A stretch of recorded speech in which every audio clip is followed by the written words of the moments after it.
Hello everybody, welcome to Lawminds. My name is Mainak Nandi. I am a fourth year student of UEMK Kolkata. Our topic of today's video is mischief. In this presentation, we will break down what exactly constitutes mischief, its elements, and the legal consequences individuals may face when charged with this offense. Moving forward, let's establish a clear definition of mischief as outlined in section 425 of the Indian Penal Code. In simple terms, mischief refers to intentional actions that leads to damage or harm to someone else's property. To comprehend this offense better, we need to understand the essential elements that constitute mischief under section 425. Firstly, there must be intent to cause harm or damage. It's not enough for an action to accidentally lead to damage. There must be a deliberate intention to cause harm to property. Secondly, the cause of damage. The cause of damage is a fundamental aspect of mischief. This means that the action results in tangible harm or destruction to the property in question. Lastly, the nature of the property is significant. Mischief can pertain to any type of property, be it movable or immovable, public or private. The nature and value of the property can influence the severity of the charges and the corresponding penalties. Now that we have a basic understanding of what mischief entails, let's dive into the legal framework that governs it in India, which is section 425 of Indian Penal Code.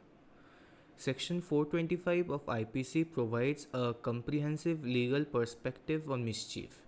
It defines the offense, outlines its essential elements, and prescribes the corresponding penalties for those who found guilty.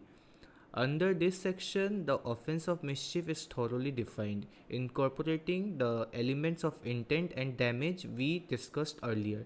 It elucidates that the intent to cause damage or destruction to property is a critical factor that distinguishes mischief from other offenses. In terms of penalties, Section 425 prescribes punishments that vary based on the severity of the offense. The penalties may include fines, imprisonment, or both. The severity of the punishment depends on factors such as nature of the property, the extent of damage caused, and the offender's intentions. Many people confuse vandalism with mischief. Both are very different scenarios. Let's understand the difference between them.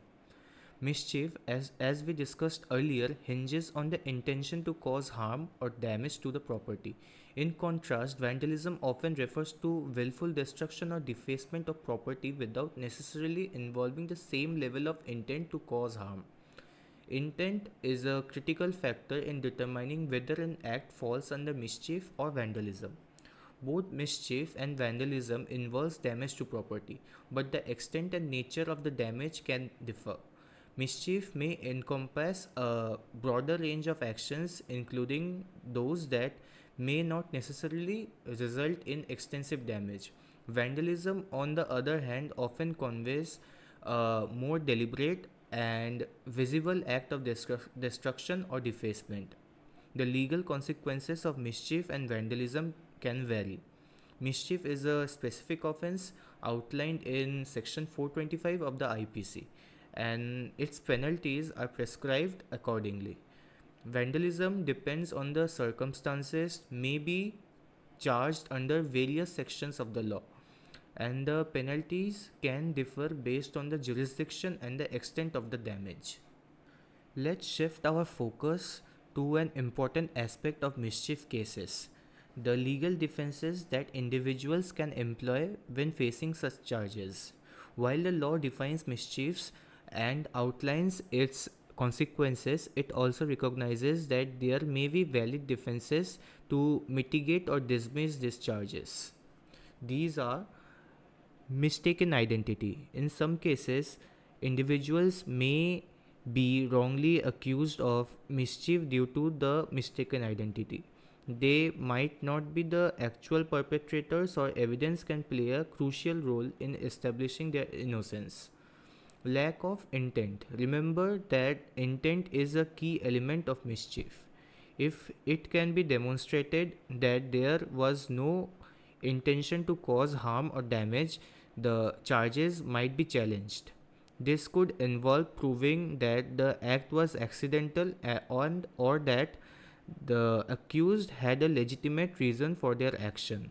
Lawful authority. Sometimes individuals may have acted under lawful authority or within their job responsibilities, which could justify their actions. For instance, a repair person may need to access a property and cause some disruption but is doing so within the bounds of their job. Consent. If the owner of the property gave consent for the action that resulted in damage, it can be a valid defense. Consent shows that the damage was not caused maliciously. Age and capacity. In cases involving minors or individuals with reduced mental capacity, the defense may argue that the individuals lack the capacity to understand the consequences of their actions. Alibi. Providing a credible alibi can also be a defense against mischief charges. This involves demonstrating that the accused was not present at the scene of alleged offense. Understanding the legal aspects of mischief is essential, but it's equally important to take proactive steps to prevent involvement in such offenses. Respect property rights. Always respect the property rights of others. Understanding that damaging or defacing someone else's property is not only illegal but also unethical. Resolve conflicts amicably. Many mischief cases stem from conflicts or disputes. Whenever possible, try to resolve conflicts through peaceful means, such as mediation or dialogue, rather than resorting to destructive actions. Promote civic responsibility. Encourage a sense of civic responsibility within your community. Reporting suspicious activities or vandalism can contribute to preventing further mischief. Educate the youth. Educate young people about the consequences of mischief and vandalism. Promote positive values and respect for public and private property. Now let's discuss the significant and sobering aspects of mischief cases, the consequences. Understanding the potential repercussions of being convicted of mischief is vital, as it underscores the importance of responsible behavior and adherence to the law. Criminal record. A conviction of mischief results in a criminal record, which can have long-lasting effect on an individual's life, which includes difficulties in finding employment, obtaining loans, or even secure housing. Fines. Depending on the severity of the offense, individuals may subject to fines, which can be substantial and financially burdensome. Imprisonment. In serious cases of mischief, imprisonment may be a consequence. The duration of imprisonment varies based on factors such as the extent of the damage, criminal history, and other aggravating circumstances. Restitution. Courts often order individuals convicted of mischief to pay restitution to the victims for the damage caused. This can be a significant financial obligation. Civil liability. Apart from criminal penalties, individuals may also face civil liability, where the victim can sue for damages in civil court. This can result in additional financial burdens. Loss of reputation. A criminal conviction can harm an individual's reputation within their community and among peers, leading to a social and personal consequences. Limited opportunities. Having a criminal record may limit opportunities in various aspects of life as discussed, including employment, education, and travel. Probation. Court may impose probation as part of the sentence, requiring individuals to adhere to certain conditions and regularly report to authorities. Let's explore few real life examples to get to know more about the aspects of mischief. The Mumbai Matoshri Mischief 2011. A group of activists vandalized the Matoshri, the residence of then Shiv Sena chief Bal Thackeray in Mumbai. They damaged property and set fire to a part of the compound as a protest. The legal outcome was several individuals were arrested and charged with mischief under Section IPC 425. Some of them were sentenced to imprisonment while others faced fines. The another case is JNU campus mischief, which took place in 2020. During student protest at Jawaharlal Nehru University in Delhi, which is also known as JNU, there were allegations of vandalism and damage to university property. Some of the students were accused of damaging the university's server room.